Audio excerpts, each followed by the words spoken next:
दोस्तों, कोरोना की जिस तीसरी लहर की आशंका से करोड़ों भारतीय परेशान थे, वो लहर स्वास्थ्य और परिवार कल्याण मंत्रालय के आंकड़ों में अब साफ दिखने लगी है। आज जो आंकड़े सामने आए हैं, उनमें 45,000 से अधिक नए मामले और 4 लाख के करीब एक्टिव केस शामिल हैं, जो कि सरकार के साथ साथ आम आदमी की भी चिंता बढ़ाने वाली है। हालांकि राहत की बात यह है कि देश में टीकाकरण की रफ्तार काफी अच्छी है। हर रोज करीब 1 करोड़ लोगों को वैक्सीन की खुराक दी जा रही है। बीते 24 घंटे में 45,352 नए पॉजिटिव केस सामने आए हैं। तो फिलहाल देश में 3,99,778 एक्टिव केस हैं। राउंड फिगर 4 लाख मरीज हैं, जिनका इलाज अस्पतालों में चल रहा है। रिकवरी रेट हालांकि राहत देने वाली है, क्योंकि 100 में करीब 97 से ज्यादा मरीज ठीक हो रहे हैं। बीते 24 घंटों में भी 34,791 मरीजों ने कोरोना को मात दी है। तो कोरोना संक्रमण की बढ़ती चिंता के बीच टीकाकरण की रफ्तार भी सराहनीय है। देश में अब तक 67 करोड़ खुराकें दी जा चुकी हैं। अब बात उस राज्य की करते हैं जो कोरोना की राजधानी बना हुआ है। केरल में कोविड-19 के 32,097 नए मामले सामने आए हैं, जबकि 188 और मरीजों की मौत हुई है।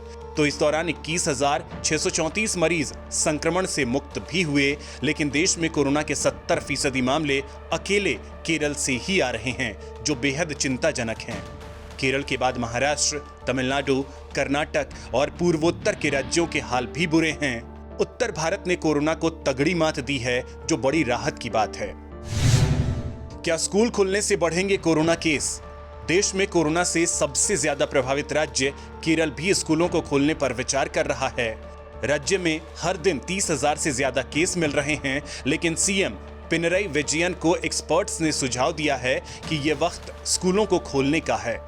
वैसे केरल देश का अकेला ऐसा राज्य नहीं है जहां स्कूलों को खोलने पर विचार हो रहा है। उसके अलावा उत्तर प्रदेश, दिल्ली, तमिलनाडु जैसे राज्यों में 1 सितंबर से स्कूल खुल चुके हैं। हालांकि राज्य सरकारों की ओर से स्कूलों को खोलने के लिए प्रोटोकॉल जारी किया गया है। फिर भी तीसरी लहर की आहट के बीच स्कूलों का खुलना चिंता बढ़ा सकता है। योगी आदित्यनाथ सरकार ने यूपी के स्कूलों को 1 सितंबर से खोल दिया है। 2 शिफ्टों में स्कूलों को खोला जा रहा है। तो वहीं देश की राजधानी दिल्ली में 9वीं से 12वीं तक के बच्चों के लिए 1 सितंबर से क्लासेस शुरू हुई हैं।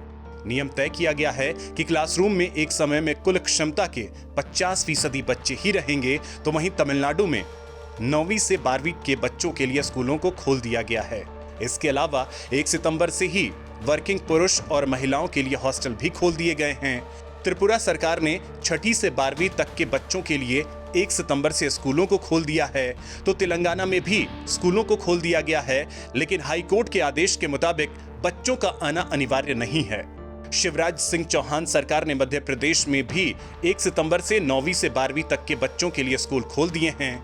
हालांकि बच्चों को अपने पेरेंट्स से मंजूरी का लेटर लाना होगा कि वे उन्हें स्वेच्छा से स्कूल भेज रहे हैं। तो राजस्थान में 9वीं से 12वीं तक के बच्चों के लिए स्कूल खुले हैं और हर रूम में 50% की क्षमता के साथ ही बैठाया जा रहा है। हरियाणा में फिजिकल क्लासेस शुरू कर दी गई हैं। तो वहीं असम सरकार ने 6 सितंबर से हायर सेकेंडरी स्कूलों के अलावा कॉलेजों को भी खोलने का फैसला लिया है। वैक्सीन को चकमा दे रहा अमेरिका में मिला कोरोना म्यूटेंट। कोरोना महामारी से बचाव में अब तक वैक्सीन को सबसे सुरक्षित उपाय माना जा रहा था, लेकिन अब अमेरिका में मिला नया MU वेरिएंट दुनिया के लिए चिंता का सबब बनने जा रहा है। विश्व स्वास्थ्य संगठन ने कहा है कि इस नए वेरिएंट में वैक्सीन को चकमा देने के संकेत मिले हैं। MU वेरिएंट का वैज्ञानिक नाम B1621 है। इस वेरिएंट को विश्व स्वास्थ्य संगठन की वॉच लिस्ट में बीते 30 अगस्त को जोड़ा गया था। हालांकि WHO ने यह भी कहा है कि इस वेरिएंट को लेकर अभी और रिसर्च की जरूरत है। शुरुआती स्टडी में पता चला है कि MU का व्यवहार दक्षिण अफ्रीका में मिले बेटा वेरिएंट की तरह है। अमेरिका में इस वक्त कोरोना वायरस के डेल्टा वेरिएंट ने कोहराम मचा रखा है। देश में ICU bed, oxygen, hospital staff सबकी कमी पड़ रही है। युवा लोगों में डेल्टा वेरिएंट का प्रकोप भी चिंताजनक रूप से बढ़ा है।